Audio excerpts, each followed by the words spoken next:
Here we go. It's Tuesday night, 8:30. It's time for Eat My Goal.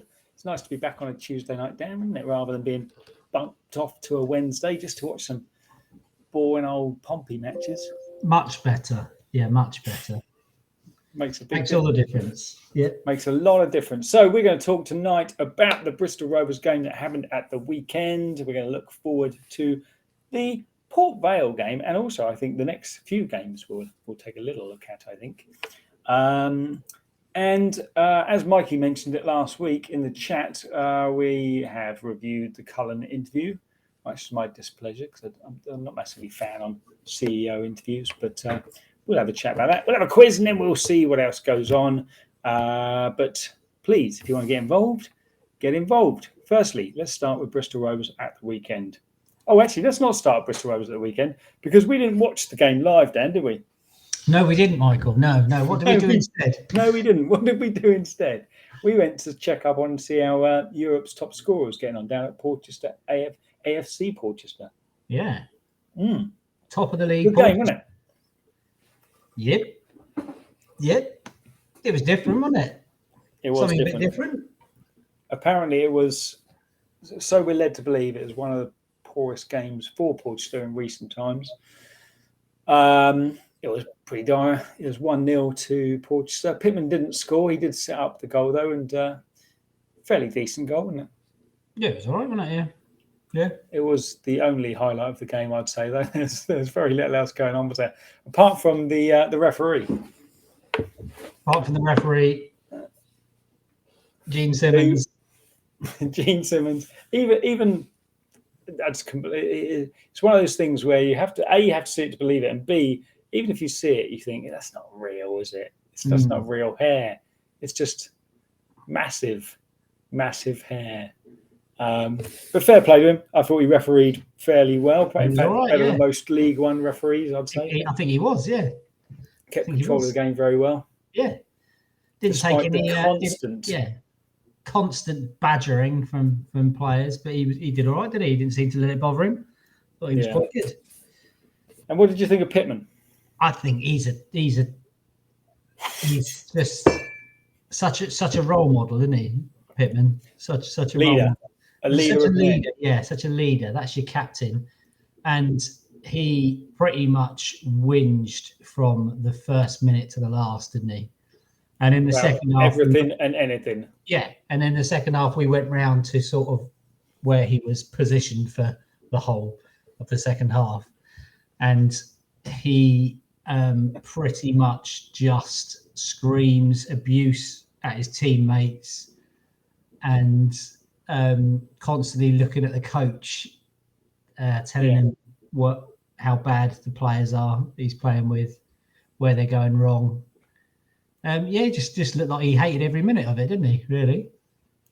Yeah, he didn't look like it was much fun for him, did he? No. Just like, geez. But it was okay. It was a nice little experience. We for 15 quid we got a curry and a match. Well, we got a curry anyway. So good value. I very much recommend it. Yeah. Head down to AFC Portugal. I think the next home game is on the 1st of April.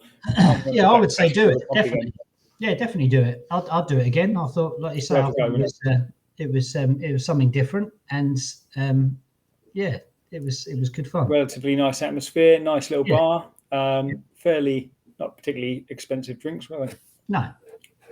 Anyway, so moving on. Pompey, Bristol Rovers away, 3 points, 2 goals, none conceded. Decent win.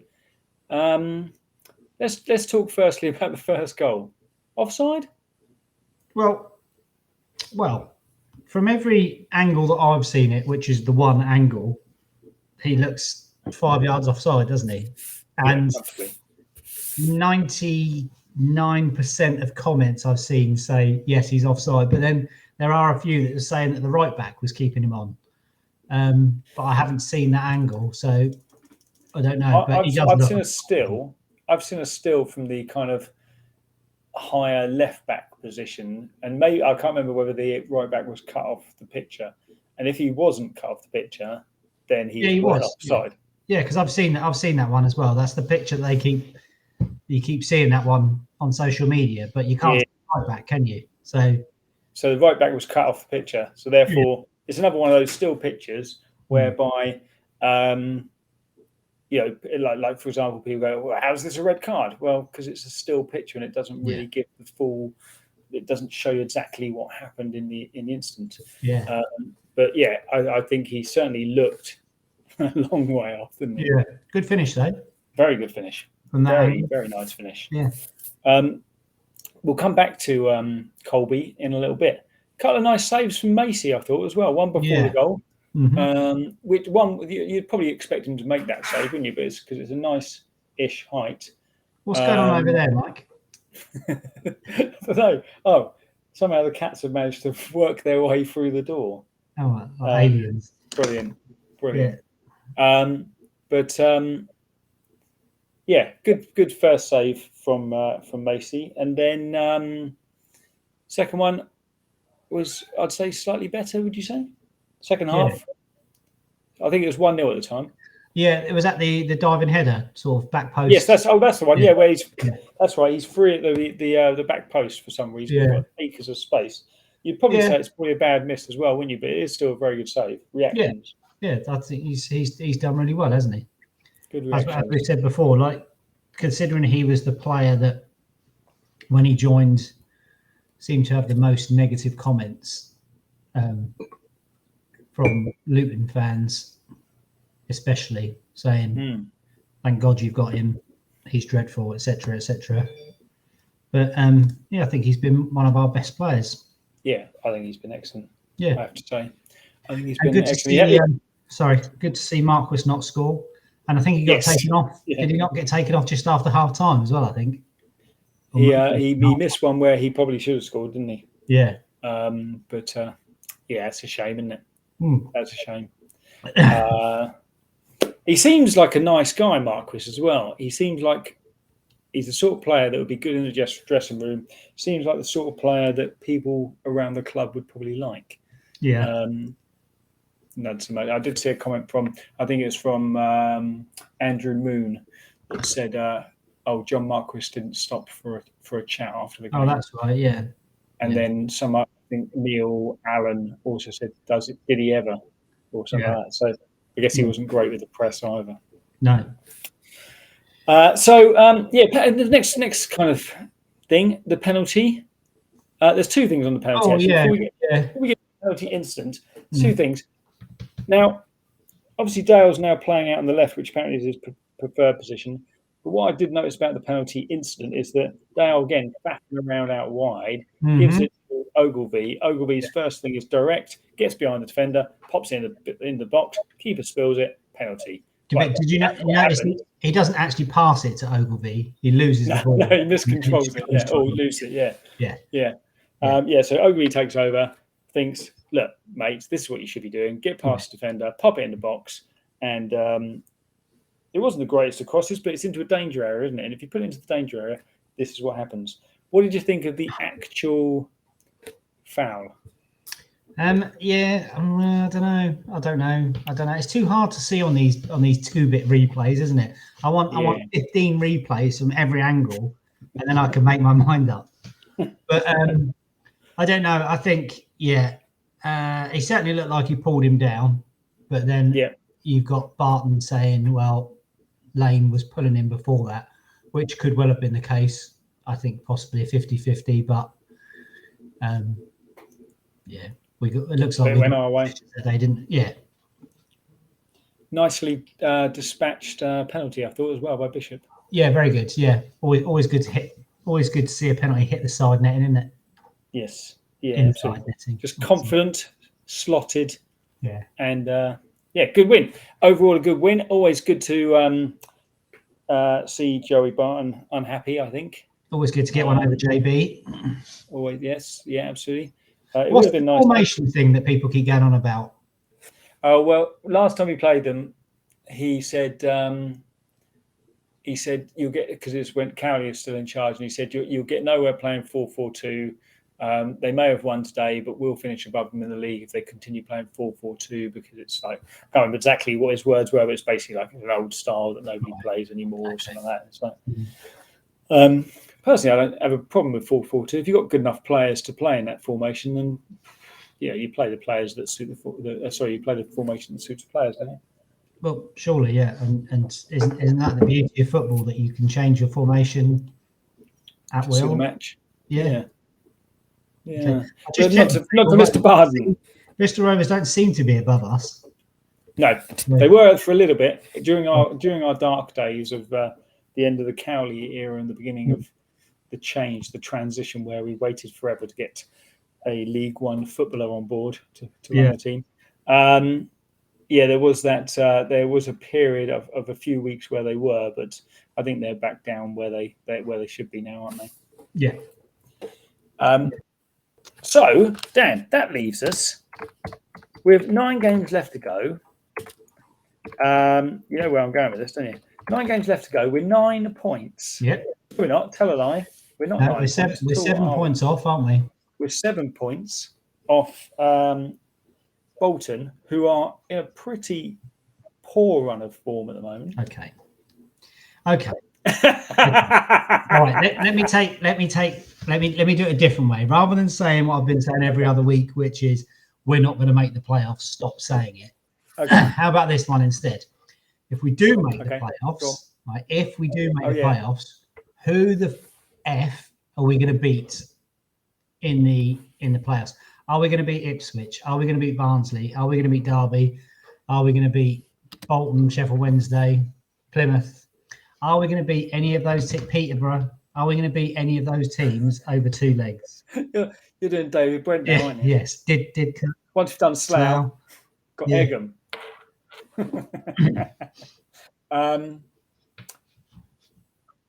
Well, and I've said this before as well, generally what you find in these situations is, so let's say, for example, Ipswich, who are on a great run of form, don't manage to qualify, don't go up directly, despite their great run of form.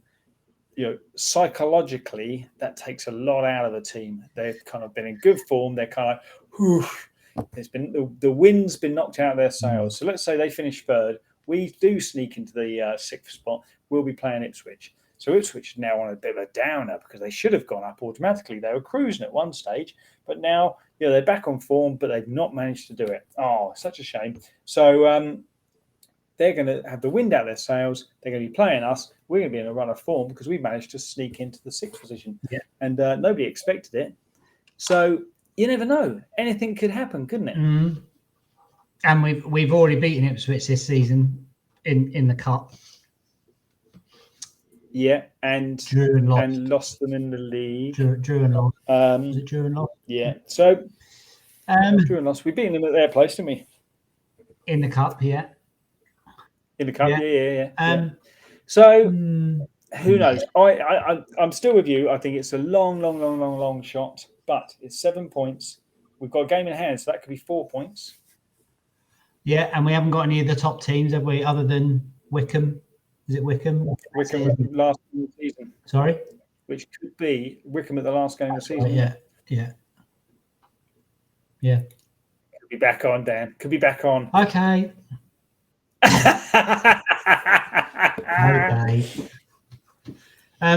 Look at that face. That is the face of a believer. Yeah. Barnsley are currently beating Sheffield Wednesday as well. Oh, are they? Are they? Mm-hmm. Okay. Mm-hmm. Interesting. Yep. Barnsley. Oh, yeah, 2-1. Yes, I see that. Barnsley are quite on good form as well, aren't they? They are. You would say that you're right. If we did sneak in, you'd expect any of the other teams above us to beat us, based on your stat of last week or the week before, that we haven't really beaten anyone of note above us in the league at all, have we? In the league. Okay. So that said, I'm going to say this because our next few games are Port Vale at home, Forest Green at home, Dons away, Morecambe at home. At that point, by the 10th of April, in fact, we've then got Shrewsbury away, Oxford away, all of which are winnable games. Don't think we will win all of them, but all of them are winnable. We could, at that point, after 6 more games, be very tweet at the top. Yeah. Good, we could. Yeah. Just saying. Okay. Okay. Yeah. Port Vale. Hey? Yeah, Yeah, can you hear that?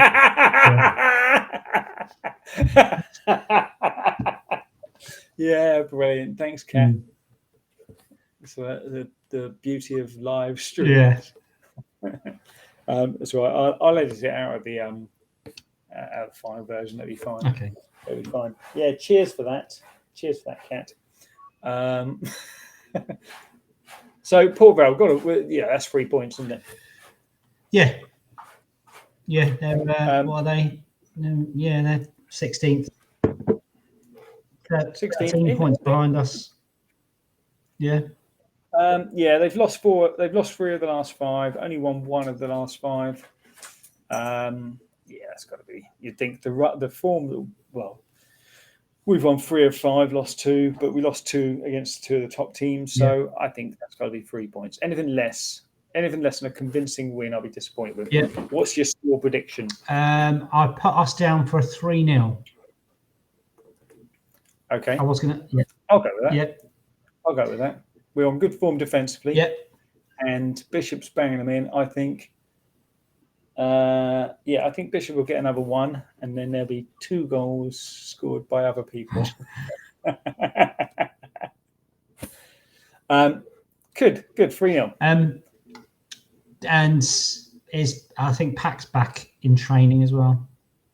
Yeah, I saw that, and Pack and Mingy. What would you do? What would you do? Would you put him if he was fully fit, if he was 100% fit, would you put him back in?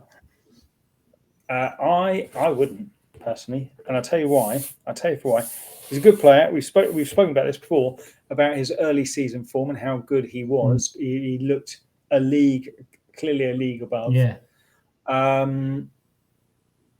However, in recent form before his injury, obviously he had the stupid red card. Yeah.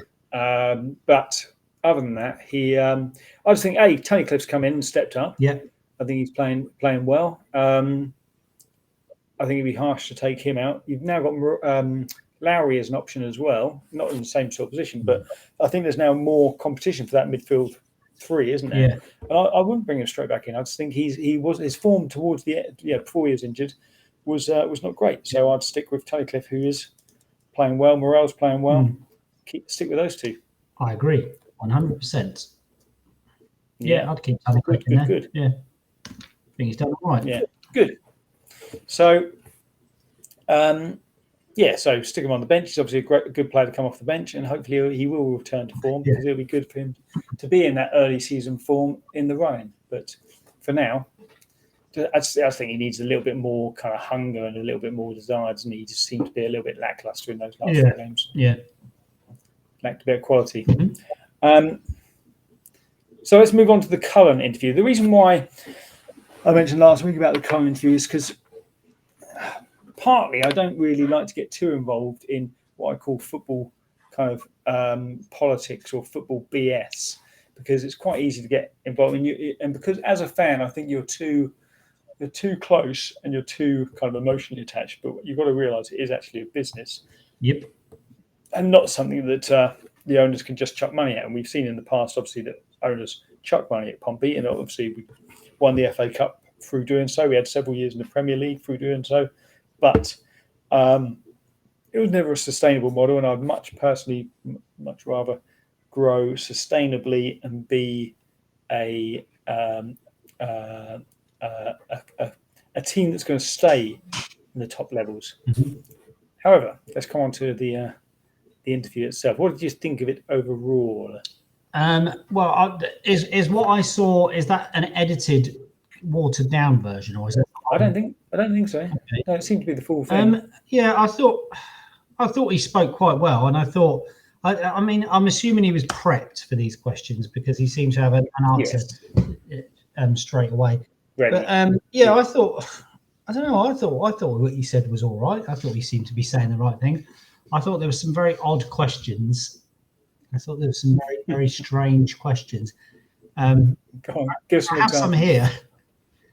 Well, please. It was sort of a mixture of interesting questions, like asking about academy, what's going to happen with the academy, how we're progress the academy. Interesting questions like that, and about the stadium. And then there was questions like, last season we had an enjoyable pre-season game in Spain, albeit organised at the last minute with sketchy details about venue and attendance. Can we organise a good friendly this year? It was like, well, okay, I can see what you're sort of saying, but is that a necessary question in a half-hour interview that we really want to be asking? It's one of the key things that you need to know. Yeah. One thing I'd say to defend that is fair play to people who follow Pompey all over the place. Fair play. Yeah. I don't do it. You don't do it. And not being funny, I think I don't have that amount of. I certainly wouldn't go to a pre-season friendly in a foreign country to watch Pompey. If it was combined in a nice location where you could have a decent holiday, yeah, fair enough. But certainly not. But yeah, interesting. I don't think it's the top. I don't think it's the most important thing that we need to. No. And then there was, are there any plans to make the training ground usable, even if there's a bit of frost or it rains a bit? These are actually word for word the way they were read out as well. And I just thought, well, I mean, I don't know. I've never known. Is there an issue with the training ground then? Because I've never known that. I've never known them to say, "Oh, we've called off training this week." Well, I assume from his response about it being an island city and the fact that you're susceptible to high levels of water in the ground suggests that obviously there is normally a problem with training. But they do it at Roco, so they surely do have those artificial facilities available if needs be. Little five-a-side pitches. Little five-a-side, come on, lads. Little game round robin. Yeah. Yeah. Pack, you're on goal. Oh, don't want to go in goal. Yeah. Come on, Macy going. I know small goals. No, not fair. I've got. I assume there must be, but what can you do? It's like he says. What are you going to do? Train in like Winchester or something like that? Yeah, I just didn't realise there was an issue. I didn't know there was such a problem with the training facilities. But it would seem there is. I saw a rumour today, actually. I should have noted it down. Bearing in mind we do a podcast about new facilities being bought, but I'll look into it and come back to you next week. But I'm sure it said something about being still based on Portsea Island, so that wouldn't really negate that issue. No. Would it? It's still going to be the same. I don't know. Anyway, any other? I've got two more. Go on. When will the Fratton End see more variation in food and drink, like the North Stand already has in burger, pizza, and Moretti? Well, these are the burning questions. Well, this is it. I mean, why do I have to go to the North Stand to get a burger? Why can't I get one in the Fratton End? That's what we want to know, Andrew. Give us the answers, mate. What's going on there?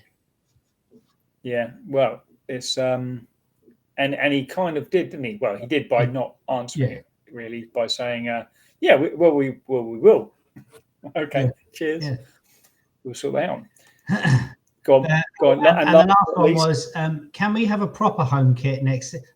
Can we have a proper home kit next season? That is properly royal blue, same colour sleeves and the Pompey crest, rather than a lighter colour blue and different colour sleeves. And he sort of went, well... I think his response was, well, you're asking a lot there, aren't you? Jemima, or whatever your name was. But... I like that was one I noted down. I particularly like that question because out of all the people who sent in questions, that's a very specific request from one person to have the kit that they like. I want this one. Can we not have this one? This is the one that I want.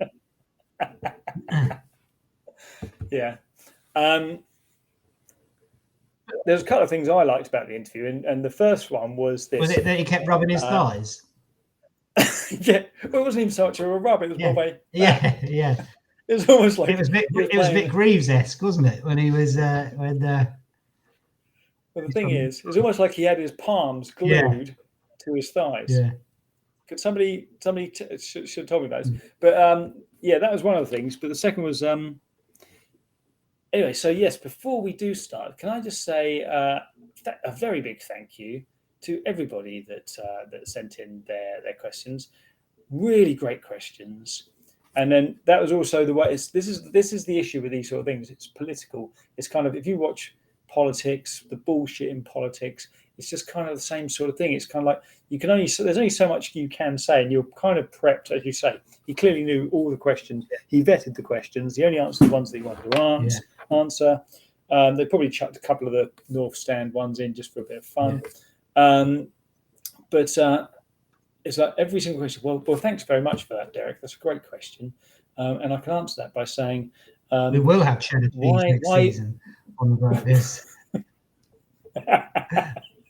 We will. We'll have a variety of cheeses. We'll have cheddar and Gloucestershire, because that's what represents our club the best.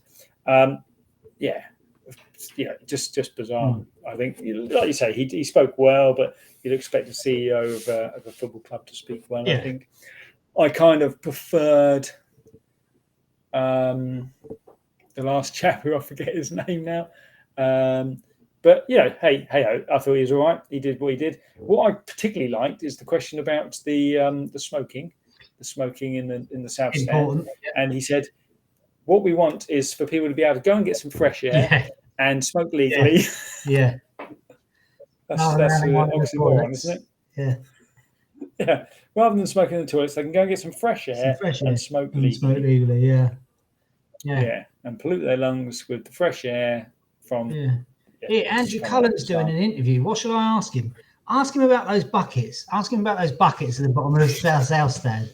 One with all the bag butts in. Ask him about them. Oh yeah, that's a good idea. I will. I'll make sure. Good question to ask. That's a good question. Yeah. We're constantly talking about it in the South Stand. What are those buckets there for? Dirty smokers. But yeah, it was pretty much. It'd be interesting. I haven't read, and I don't think I ever will read what the PFC coalition thought of his interview, but I'm sure they took exception to it. Well, I don't think there was anything. It wasn't anything groundbreaking what he was saying, was it? It wasn't exactly. This is good.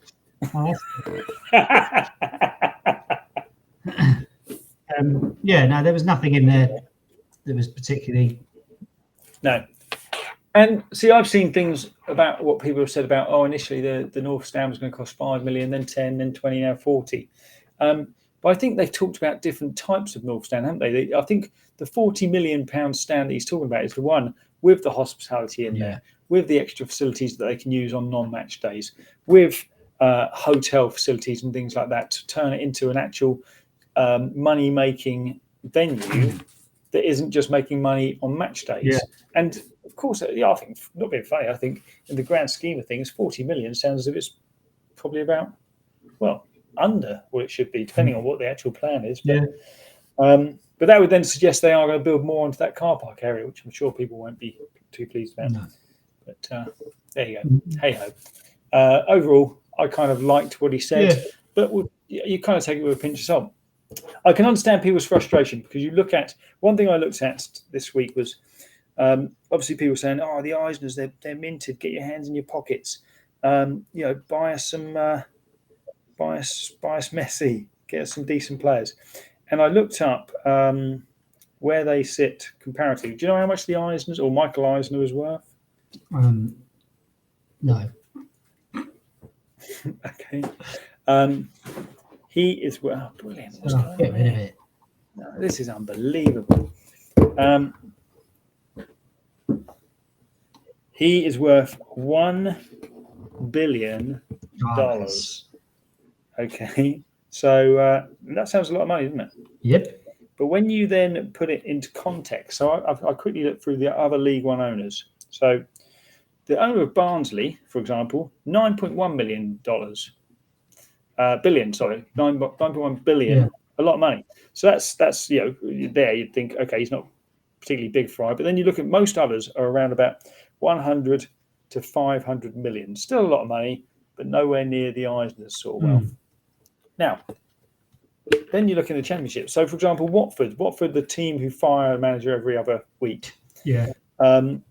They're very fussy Italian owners only worth 120 million, so a tenth, pretty much, of what the Eisners are worth. Yeah. Or what Michael has. So I just think when you put it into context like that, actually, he's a pretty wealthy owner. Yeah. I'm not saying for a second that means he should definitely be sticking his hand in his pocket and buying ridiculous players. We should still definitely do it sustainably. But I can also understand people's frustration that maybe not more is being invested on the playing side. But as Cullen said in the interview, they do still lose money every year. Yeah. And they only stay afloat because of the Eisners putting their hands in their pocket. So it's a tricky one, isn't it? It is. It is a tricky one. Should we move on? Yep. Quiz time. It's a quiz time. It's your favourite time of the night. Yeah. Oh, I've got some. Because some corkers. A, it's a quiz, and B, it means we're nearing the end. Okay, I've got a good one for you. Okay. Are we doing a question? Are we doing the shootout style? Yeah, shootout style. It's got to be shootout style. Who's going first? Me to you, I think, isn't it? Yeah, go on. Right, what's the score? Is it 10-6? Something like that, yeah. Yeah, we'll call it 10-6. Okay. Go on. It's randoms again. So it's just random questions. Random football questions. Right. Okay. Are we ready? Start you off gentle. Question 1. Which former Pompey player has a unique place in international football as the only player to ever score for 2 different countries at the World Cup finals? Ooh. 2 different countries, former Pompey player. This is your... See, I can think of a player, but I can't think that he would have... What sort of era are we talking? We're talking the last 20 years. Oh, yeah. This is your relatively easy question. This is... which former Pompey player has a unique place in international football as the only player to ever... it's going to be someone who scored an own goal, isn't it? It's going to be someone who scored an own goal. No, to ever score for 2 different countries at the World Cup final. No trick involved. Think Pompey player. Think probably one of the best Pompey players in the last. Okay. Oh, of course, yes. Of course it is. It's going to be Prozinecki. Very good. He would have scored for Yugoslavia and he would have scored for Croatia. He scored for Yugoslavia against the United Arab Emirates in 1990, and then 8 years later scored 2 as Croatia finished 3rd in 1998. Yes, of course it is. Okay, right. So I've got something new for you. I've got 2 facts. Well, I've got 2 statements, I say. One is fact. One is nonsense. You've got to tell me which one is fact, which one is nonsense. So here we go. They're all on a similar theme. Yeah. Well, sorry, they're both are on a similar theme. So let's start with this one. Fernando Torres scored more goals for Liverpool than he did for any of his other club teams combined. Combined? Or combined. Oh, okay. Okay. Or Fernando Torres was captain of the Atletico Madrid side that Diego Simeone played in. It's got to be B, hasn't it? Surely, because although he scored a lot of goals for Liverpool, he surely didn't score as many as Chelsea, Atletico. Go on. I'll go B. Yeah. It is correct. He was a 20-year-old captain with Diego Simeone in the side. Okay, good. 1-1. 1-1. Right. Question 2. Which player was named in 4 successive England World Cup squads, although he only played in 2 of them, but was never in a squad for the European Championships? I think we used the same site to search our thing. Oh, really? Because I know I actually saw this one and very nearly had it as a question. Oh, okay. Hold on then. Let me give you a different one. A backup question. Hold on then. Right. Okay. Yeah, I've got a different one. I've got a backup question. Go on in. Right. Wilberforce Montgomery once suffered concussion after being hit on the head by what thrown from the crowd? Was it a pie or a shoe? It was a pie. It is a pie, yeah. It It's was not a the question I wanted to ask, pie. though, is it? It's not what? It's not the question I wanted to ask. It's not. It's not. Anyone that was interested, the player that was named in 4 successive England World Cup yes. squads, but only played in 2 of them and was never in a squad for the European Championship was Rio Ferdinand. Rio Ferdinand, indeed, yes. Okay, so the next 2 statements for you, Dan. When scoring the iconic goal from the halfway line against Wimbledon, David Beckham had the word Charlie written on his boots. You had this one as well, didn't you? Yes, because he was wearing Charlie Mitchell's boots or whatever. Charlie Miller's boots. Charlie Miller's boots. Okay, so you would have picked that one over. For their first date, David took Victoria to Spice World, an Indian restaurant in Walthamstow. Yeah, I think so, yeah. Okay, right. So should we keep it at 1-1? Yeah, go on then. Do that. Yeah, right. Okay, you probably know this one then, right? Do you know anything about do you know anything about Alvin Martin? No. Oh, good. Right. No. Right. No. In 1987, West Ham central defender Alvin Martin helped himself to a hat-trick when playing against Newcastle at Upton Park. But what was unusual about his hat-trick? Did he score a hat-trick of own goals or score a hat-trick against 3 different goalkeepers? Oh. I don't think it's a hat-trick of own goals, so I'm going to go with 3 different goalkeepers. It is correct. Yes. And would you like to know an interesting fact? I would like to know an interesting fact. Tell me more. Former England forward and racist mongoloid Peter Beardsley was in goal for Alvin's 3rd goal. Okay, right. That's what it said on the internet. Racist mongoloid. I know. Is it? Okay, let's see if you've seen this one, because I fear that we use the same site.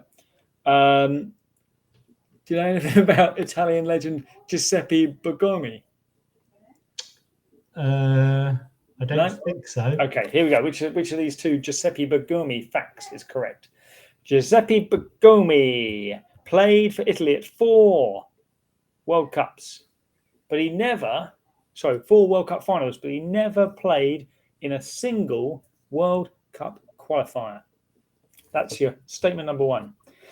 Giuseppe Bergomi played for Italy at 4 World Cups and was capped 81 times by his country, but he never scored a single goal for Italy. Got to be the first one, hasn't it? The first one, no qualifier games. Yeah. Do you think? Yeah. You are correct. Yeah. Get it. You are correct. Right. This is a good one, this one. You like this one? Okay. True or false, Mike? That's all it is. True or false? A list of all West Brom's managers between 1975 and 1988 reads as follows: Johnny, Ronnie, John, Ron, Ronnie, Ron, Johnny, Nobby, Ron, and Ron.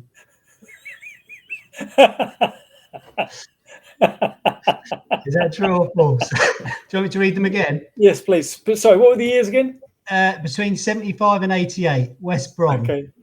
Johnny, Ronnie, John, Ron, Ronnie, Ron, Johnny, Nobby, Ron, and Ron.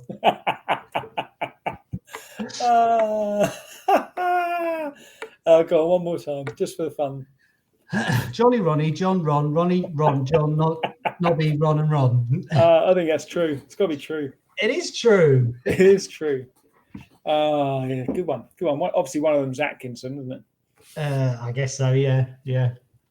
I don't know any of the others. All right, here you go. These are 2 quick ones. Which of these 2 is true? Dion Dublin has invented a musical instrument, or Dion Dublin has scored in all 4 top divisions of the Football League. Oh, come on, it's got to be that one, hasn't it? It's got Which to be one? It's got to be the 4 divisions, because he was down there with Cambridge. He hasn't invented a musical instrument. Yeah, no, it's got to be the 4 divisions. Don't give me no music instrument shit. Not the Dublin phone. No. Not the Dubliner phone. No. The Honour phone. The Honour phone, that would have been better, yeah. Dion Dublin has invented a musical instrument called the Dube, D-U-B-E, which is like a square box bass drum type thing that you sit on and play. Shut up. I shit you not. Right, okay. Is this the last question then? Yeah, go on. Right. This is the last one. I think I'm winning 2-1. You probably know this one as well. You can probably hear the cat's returned. Do you know anything about Stefan Schwarz? Oh yeah. I do know about Stefan Schwarz actually. Something about his contract. Yeah. You've had this question before. Have I? Yeah. What is it? He can't. He's not allowed to go to space or something. Oh, okay. That's that then. He had it into his contract that he wasn't. Here we go. How about this one then? How about this one? Travel. Go on. In 1979, a Scottish Cup tie between Falkirk and Inverness Thistle had to be postponed how many times due to bad weather? Was it 29 or 33? Oh, shut up. 29. Can't be 33, can it? 29 times. Okay, final one for you. It's a bit of an easy one. Can I just read my Stefan Schwarz one out? Yeah, go on. When Swedish international Stefan Schwarz joined Sunderland for $4 million in 1999, the club inserted a clause into his contract. Was it a space clause, which meant that if Schwarz travelled to space, his contract would be made invalid and immediately terminated, or a face clause, which meant that if Schwarz's face was shown on any advertising campaign, his contract would be made invalid and immediately terminated? It was a space clause because it was ever so likely, wasn't it, that he was just going to just nip off to space. Just going to pop into space. I can't remember the reason why. I remember reading about that actually. Yeah. Okay, so here's your final one. So, former Chelsea and Barcelona striker Ida Gudjohnsen, when he made his international debut for Iceland, he was replaced by his own father as a second half substitute. Or when former Chelsea or Barcelona striker Ida Gudjohnsen made his international debut for Iceland, he scored his one and only international hat trick. No, I know that one anyway. No, do you? His father, yeah. He was replaced by his father as a second half substitute. Yeah. There you go. I think I won that 3-2. That makes it 10-7 overall down. Yeah. 10-6. Yeah, I think I did. Okay. I'm pretty sure I did. Right. I'll have to stop using the same websites. Yeah, it's because I only did my quiz at 8:15, so I was panicking and just first thing that comes up on Google on random facts. Yeah. It was more difficult trying to think up some others. Anywho, right, so this weekend we're going 3-0 Port Vale. Not to Port Vale, 3-0 against Port Vale. Mikey? What do you reckon, Mikey? Prediction for this weekend? Fran Park, Port Vale. Chalk it up. Pop it in. And anything interesting happening on the socials? Apart from a load of love for certain gentlemen going into ladies' toilets and other than that? No. Which we're obviously not going to talk about. No, I haven't seen. There hasn't been much going on, has there? Just mainly just taking the mick out of Jay Barton, I think. Yeah. Oh, there was something I was going to speak to you about, and I don't know what it was now. That's annoying. All right. Note it down. Excellent. Oh, what about the sending off? You didn't say about the sending off, Bristol. Oh, we didn't say about the sending off. Yes, I've even noted that down. I've been written it down and said about the sending off. Right. So go on. What was your take on the sending off? I've seen loads of people saying, "Oh, you got done by an 18-year-old." Well, surely that doesn't matter. He's twice his size. Yeah. He's like 5'5", isn't he? Yeah. Well, Pompey had won the game already, hadn't they? And they were doing the old triangular passing olays. And so, yeah. So the guy went through the back of Morel, wasn't it? Was it through Morel? Yes, it was Morel, yeah. And yeah, I think, probably a red. Bit of frustration, but do you think the red was for the challenge, or do you think the red was for the afters? I don't know, actually. I don't know. I wouldn't say the challenge itself was a red card. I know it was an but it was it was wasn't a straight red, frustration, was wasn't it? It wasn't I wouldn't say it was a straight red though. I'd say you could say Morel's response wasn't. No.